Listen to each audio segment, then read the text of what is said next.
Laurie, let me start with you on the equity side. At least I was a little surprised that the equities held up so well considering all the turmoil.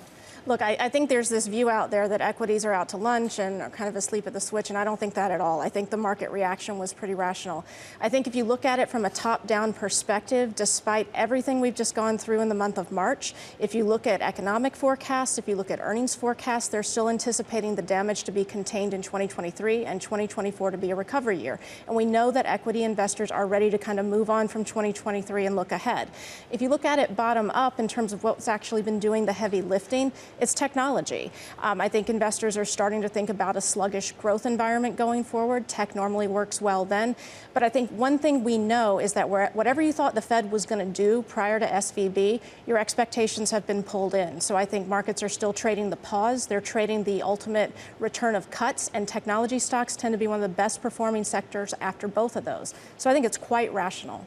So, Julian, you manage an awful lot of assets at Goldman Sachs, and equities, but going well beyond equities.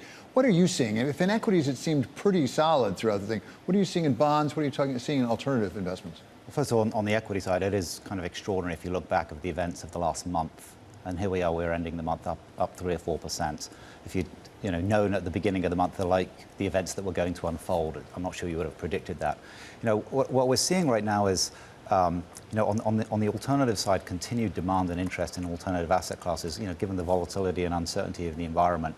So I would say private credit, private real estate are still attracting a lot of interest. We're still seeing sluggishness in terms of interest in private equity and growth equity, but the more kind of yielding income-producing assets are attracting people because of the higher base rate environment. So the actual nominal yield on these asset classes is interesting to investors. So did the turmoil in the banks, Julian, actually help the bonds in the sense that people rushed into bonds? They wanted to buy more bonds because they were so uncertain of where we were going. I think there were two things. First, the flight to quality generally. So you saw money moving out of weaker banks into stronger banks from a deposit perspective. You also saw very significant fund flows into money market funds. I mean, we saw, I think as a matter of public record, $52 billion of flows into our money market funds in a 2-week period. Just example of people looking to really move their money out of, again, weaker banks into more diversified risk. Also seeing people moving into bonds and other income-producing assets. And then I would say, again, pushing out a little bit of duration now in expectation that wherever, I agree with Laurie's point, whatever you thought the path of rates was going to be, the peak rate and the time horizon in which rates start to roll over has probably come in because of the dampening effect that this is having on the economy. So, Laurie, if in fact in the bond situation people like this safety, relative safety of bonds, is there an equivalent in equities? Are you seeing, because of some of the turmoil with the banks and still uncertainty about the economy, are there certain equities that people tend to go to when they're a little unsure of the future?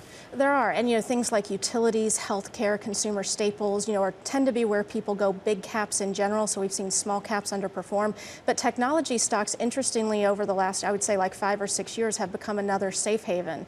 And we know that areas like utilities, consumer staples have been highly overvalued because people were really pushing into them last year when they were moving out of tech. And so I actually think, it's interesting. Tech had already been, I think, largely de-risked last year, so people feel comfortable now coming back to it as more of a safety trade. Julian, one of the things people talk about is a possible credit crunch in reaction to what happened with the banks. Are people providing for that? Are there ways to provide for that? Or do you see a credit crunch around the corner? Sure. Look, I think the very acute near-term issue has been taken off the table. I think the policy actions to stabilize the liquidity around the banking system has proven to be effective. But I do think there are a few things that are fairly certain. For the sub-$250 billion banks that have been subject to less stringent capital and liquidity requirements, they're going to be required to hold more capital. They're going to be required to hold more liquidity. The cost of they're going to charge for their borrowers is therefore going to go up. They're also going to be subject to greater regulation. So I think credit availability is going to become tighter. Whatever you thought it was going to be, it's certainly going to become tighter as a result of these actions. And that is going to impact certain areas of the economy, particularly, I think, commercial real estate, which was already feeling very, very fragile. And this is going to be, just further add to the pain.